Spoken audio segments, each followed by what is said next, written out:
Bonsoir, bonsoir. Aujourd'hui, je voudrais m'adresser au Conseil de sécurité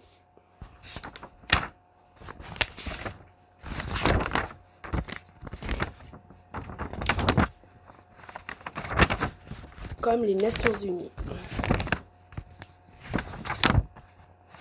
aux donateurs,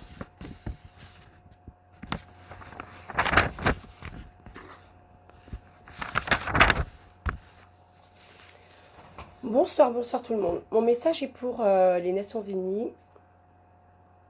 J'interpelle les Nations Unies, j'interpelle l'opinion internationale, j'interpelle les ambassadeurs. L'esclavage en Afrique n'est pas un dû, c'est une force. Si vous voyez aujourd'hui les Africains qui viennent en Europe et qui prennent l'eau, les bateaux, au risque de leur vie pour dépasser l'océan et venir en France ou en Allemagne ou en Belgique, c'est que ça ne va pas. Et la faute vient d'où? De nos gouvernants, qui sont comme, je donne un exemple, comme Ibeka par exemple. Vous savez, regardez la France il y a 30 ans, comme aujourd'hui. C'est bien différent. Pourquoi? Parce que nous avons des chefs d'État qui ne pensent pas à leur pays, qui ne pensent que à leur bien-être et au bien-être de leur clan. Et c'est ce qui fait que aujourd'hui, l'Europe est saturée, les Africains se déplacent et viennent en Europe. Moi, je pense que vous devez absolument, au lieu de laisser les gouvernants africains diriger leur pays à leur façon et à leur manière, en laissant le peuple opprimé, vous devez absolument envoyer vos experts en Afrique pour voir comment se comportent-ils avec les Africains. Parce qu'on ne peut pas rester comme ça. L'Afrique, que ce soit le Mali, la Guinée, le Cameroun, tous ces pays d'Afrique, chaque Africain mérite d'avoir une dignité. Chaque Africain mérite d'avoir la santé. Et vous pensez que dans vos bureaux climatisés, au Conseil de sécurité, vous pensez que ce que vous ordonnez, ce que vous demandez à ces chefs d'État et tous les sommes d'argent, des milliards et des millions d'euros que vous versez aux chefs d'État africains, vous pensez que ces gens-là se servent de cet argent? Non, ils ne font absolument rien du tout. Ils se servent de cet argent pour leur clan, leur famille et leur bien-être, en s'achetant des maisons où? En Europe, aux États-Unis. Alors, ce que moi j'aurais comme message à vous donner, à tous les membres, les ambassadeurs, les donateurs, envoyez des experts en Afrique pour voir comment se comportent tous ces présidents et vous verrez que l'impossible est là. Personne ne peut venir et prendre la démocratie des gens et traiter des gens comme des animaux. Ce n'est pas possible. Quand on est en Europe, les gens vivent comme des gens normaux. Mais quand on va en Afrique ou quand on voit comment ces dirigeants se comportent avec leur peuple, on n'a pas envie d'y vivre.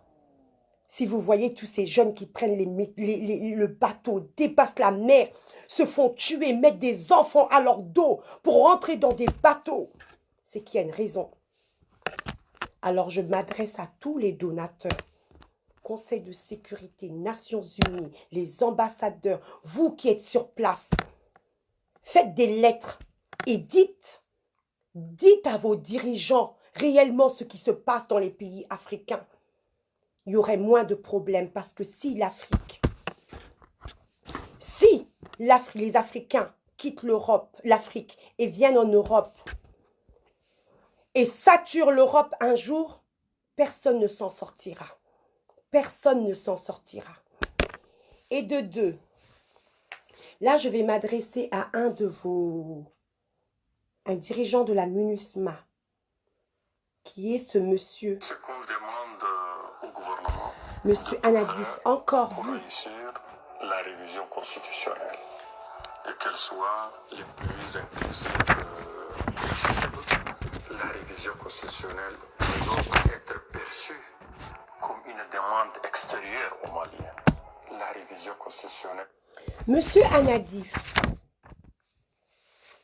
vous dites que ça ne soit pas perçu comme une obligation pour le peuple malien. Mais monsieur Anadif, vous ne savez pas que nous sommes en guerre?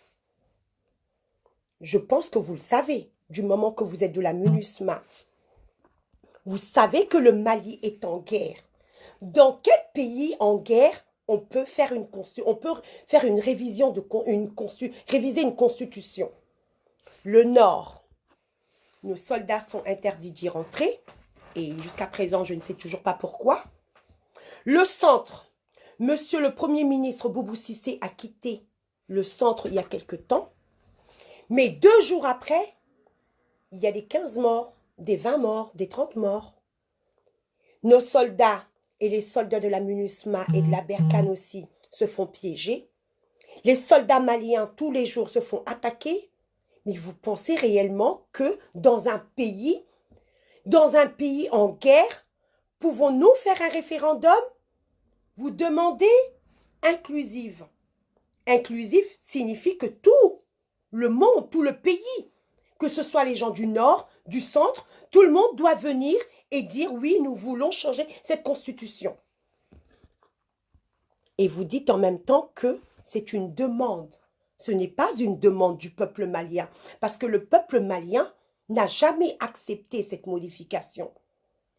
Et pour quelle raison le peuple malien va accepter de donner le pouvoir, sans le pouvoir intégral à M. Ibeka, du moment que l'argent que les Nations Unies remettent à M. Ibeka, au gouvernement malien, n'est pas servi pour le peuple malien.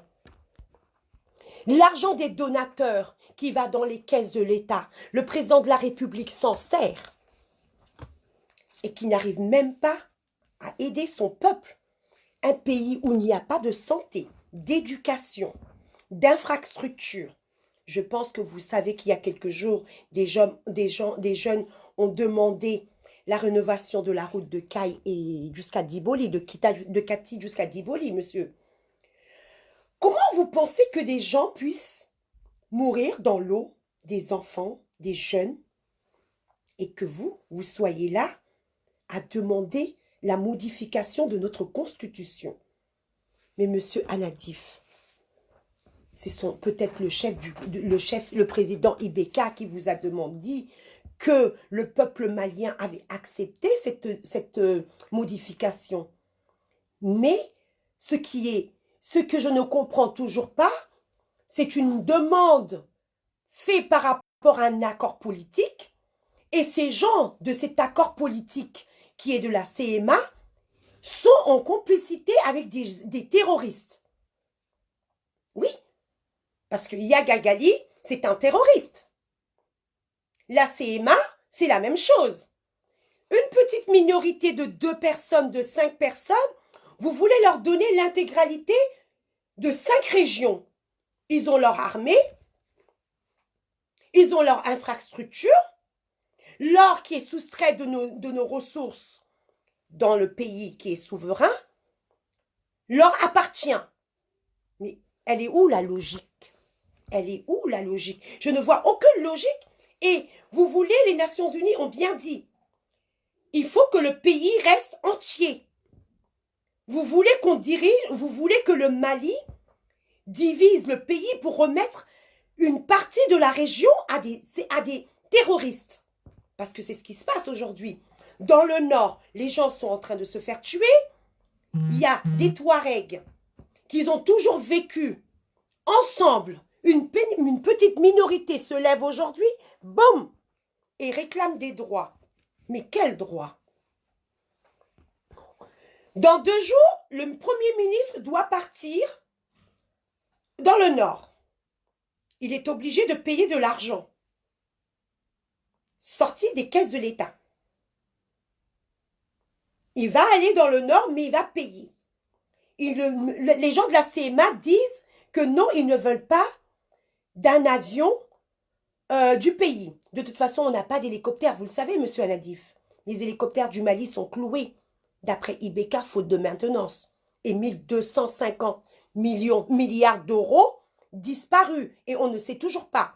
C'est pour ça quand je dis que non, normalement, les Nations Unies, la sécurité, et que tous ces diplomates, tous ces donateurs, ce qu'ils ont à faire, c'est de pouvoir partir eux-mêmes au Mali pour pouvoir voir ce qui se passe dans le pays, que de donner de l'argent à un chef de gouvernement qui utilise l'argent du peuple pour ses propres besoins. Et d'une partie, cet argent, c'est pour l'État et des dettes pour l'État, déjà l'État malien. Comme je vais revenir à monsieur, aux gens de la CMA, vous pensez réellement que la CMA, monsieur Boubou Cissé, doit partir dans le nord de Kidal, que sa protection ne doit pas avoir des armes qu'il faut pour le protéger, parce que la CMA a d'autres drapeaux dans Kidal. Pensez-vous que le drapeau du Mali doit être installé dans toutes les administrations du Nord jusqu'à Tessalit ou le drapeau de l'Azawad? Parce que quand on voit dans les vidéos, quand ils sont en train de demander et de dire à Boubou Cissé s'il vient dans Kidal, il doit venir qu'avec l'avion de la MINUSMA, je ne comprends plus rien. Dites-nous ce qui se passe, monsieur Anadif. Est-ce que vous dites aux gens de la sécurité, aux Nations Unies, réellement ce qui se passe au Mali? Parce que nous, on ne comprend plus rien. On est un territoire souverain, on est un pays souverain. Nos soldats ne peuvent pas rentrer dans le Nord. Mais le Premier ministre part dans le Nord, mais il doit ramener quelques soldats. Les militaires, nos soldats, nos propres soldats dans notre propre pays, un pays souverain, sont obligés de rester à la porte de Kidal. Mais pourquoi, monsieur Anadif? Vous insistez sur la Constitution que le peuple malien ne va pas accepter, parce qu'on n'a jamais accepté. Le peuple malien n'a jamais entendu parler de cet accord. Cela veut dire que notre pays, il reste souverain. Et ce que vous êtes en train de faire, ce que vous êtes en train de dire, monsieur Anadif, dans votre vidéo, vous dépassez. Vous dépassez les bornes, monsieur Anadif. Parce que le Mali est un pays souverain. Quoi qu'il arrive, cet accord d'Alger, elle n'a pas été signée au Mali. Les Maliens ne sont pas au courant. Vous devez savoir que c'est le peuple malien qui est souverain. Et le peuple malien dit non à cet accord d'Alger. Le peuple malien dit non à cette modification de constitution pour donner le plein pouvoir à un président qui ne peut protéger son peuple, qui ne peut donner une santé à son peuple, comment le fondamental. Parce que le minimum, quand on dépense et qu'on arrive à avoir des milliards et des milliards dans des caisses d'autrui, des donateurs, la moindre des choses, c'est de pouvoir protéger les gens. Personne ne protège les Maliens. Personne ne protège les Maliens. Et notre terre, notre territoire aussi, personne n'est en train de protéger le centre. Des gens meurent. Mais avec tout ça, on nous parle de modification de la Constitution. Cet accord inclusif, je vais vous dire, monsieur Anadif, aucun Malien ne le veut. Ceux qui veulent cet accord, ce sont des gens où Ibeka est en train de leur distribuer de l'argent.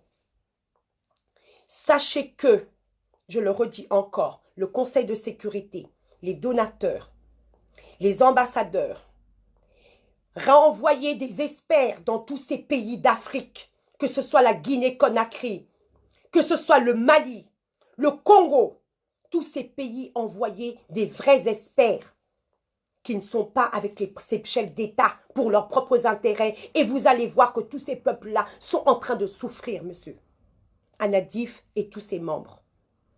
Les 5 vétos, envoyer des experts au Mali. Et j'ai un petit conseil en même temps à donner à monsieur, à certaines personnalités. Monsieur Sassou Nguesso, ça fait combien d'années que vous êtes président du Congo? C'est un grand pays, mais personne ne connaissait le Congo. Quand on parlait du Congo, on parlait du Congo-Zaïre, chez Mobutu Sese Seko Wazabanga. Vous avez fait un grand empire. Je pense qu'il est temps que vous partez. Il est plus que temps, monsieur Sassou Nguesso, que vous formez quelqu'un, une jeunesse qui puisse vous remplacer. Monsieur Paul Biya, je pense que vous aussi, vous devez partir. Plus de 40 ans. Plus de 40 ans, vous êtes là et le peuple camerounais est toujours en train de souffrir. Vous voyez ce que vous faites au Congo, au Camerounais. Ce que vous êtes en train de faire, vous faites beaucoup de choses illégales. Vous aussi, vous devez partir. Avec un grand respect, hein, vous devez partir. Je suis malienne, je suis africaine, Congo, Zaïre, tous ces pays, je suis tous ces pays. Vous devez aussi partir. Vous avez vu le cas de Ali Bongo. Ali Bongo, moi je souhaiterais que vous dire quelque chose à vous aussi, Ali Bongo. Ali Bongo, vous avez tout eu dans votre vie. Vous avez fait beaucoup de choses. Mais vous voyez que la vie, vous voyez que le bon Dieu est là. Il ne faut pas forcer. Ne forcez pas, monsieur Bongo. Ne forcez pas ce que vous ne pouvez pas atteindre. Parce que le plus puissant du monde, il est en dessous, il est mort. Votre père n'est plus là. Et un jour aussi, vous ne serez plus là. Laissez la voix au peuple gabonais de s'asseoir et de faire de ce pays un pays de prospérité et de paix. Voilà. Faites comme monsieur Kérékou. Faites comme monsieur Kérékou. Partez. Laissez ces pays africains. Laissez ces gens tranquilles. Vous avez tout eu. Et comme je le dis encore, vous tous, Conseil de sécurité, les ambassadeurs, les ambassadeurs, les donateurs, arrêtez de donner de l'argent à ces gens. Arrêtez de donner de l'argent à ces présidents. Parce que ce sont des présidents qui sont fantoches, qui ne pensent qu'à leur avenir. La France, il y a 30 ans, je ne voyais pas tout ça. Vous voyez les boulevards, les Français. Vous voyez les boulevards. Vous voyez les gens qui sont en train de dormir dehors. Je suis arrivée par UTA. Quand j'étais très jeune. En 80. Un petit badge. C'était écrit UTA. Et voir les Africains, j'en voyais pas beaucoup. Mais si ces Africains viennent en Europe aujourd'hui et qu'ils arrivent à se coucher dehors, c'est qu'il y a une raison. C'est qu'on ne leur donne pas d'emploi dans leur pays. On ne leur donne pas de la stabilité. Sans éducation, sans infrastructure, des gens meurent dans de l'eau sale, sous des pluies. Ils n'ont pas de travail. Ils sont obligés de venir en Europe. Ils sont obligés d'aller en Italie. Ils sont obligés d'aller en France, en Espagne. Pourquoi? Parce que vous donnez de l'argent. Vous essayez de les aider. Mais malheureusement, vous ne les aidez pas. Vous les enfoncez. Vous les enfoncez. Parce qu'ils sont capables de tout pour venir en Europe. Et d'ici 4-5 ans, si vous ne voyez pas, vous ne contrôlez pas ces chefs d'État qui viennent et qui se servent de l'argent des caisses et que l'argent que vous donnez à ces chefs d'État, ils les utilisent pour leurs propres besoins, l'Europe sera saturée. L'Europe sera saturée. Moi, c'est un grand conseil que je vous donne à tous. Que ce soit vous les Français, que ce soit les Espagnols, que ce soit les Italiens, les Américains, vous tous. Si aujourd'hui, il y a des problèmes en Europe d'immigration, c'est par rapport à ceux qui sont en train de les gouverner. Alors, regardez ce qui se passe chez eux. Sortez, ramenez vos experts, rentrez dans les villages. Comment des gens vivent dans des cases, de l'eau sale, sans infrastructure, sans santé, surtout la santé et l'éducation. Quand il n'y a pas de santé dans un pays, il n'y a pas d'éducation, c'est qu'il n'y a pas de pays.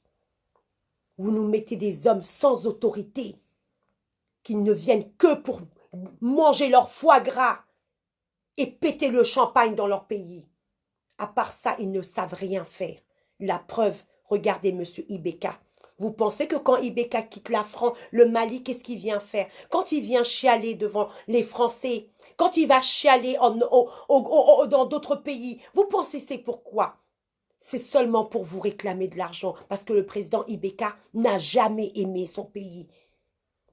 Quand il vous disait à l'Assemblée de France ici que les avions sont cloués, faute de maintenance, vous savez pourquoi Ibeka est sorti? Il a dit au peuple malien qu'il avait acheté des hélicoptères, il y en avait 4. Mais malheureusement, il n'y en avait pas 4, il n'y en avait que 2. Et ces 2-là, ils étaient cloués. Mais il a affirmé devant le peuple malien que ces avions étaient neufs et que cet argent venait des caisses de l'État. Mais comme le disait l'ambassadeur de France au Mali, c'était des épaves qu'ils ont achetées. Ils ne savent que dribbler le peuple malien, les opprimer. Si vous voulez aider les peuples africains, d'abord commencez par les aider à mettre des hommes capables de pouvoir assurer leur vie, leur sécurité, leur éducation. Et là, vous pourrez être des grands dirigeants, mais pas de cette façon. Merci beaucoup et bon courage à vous.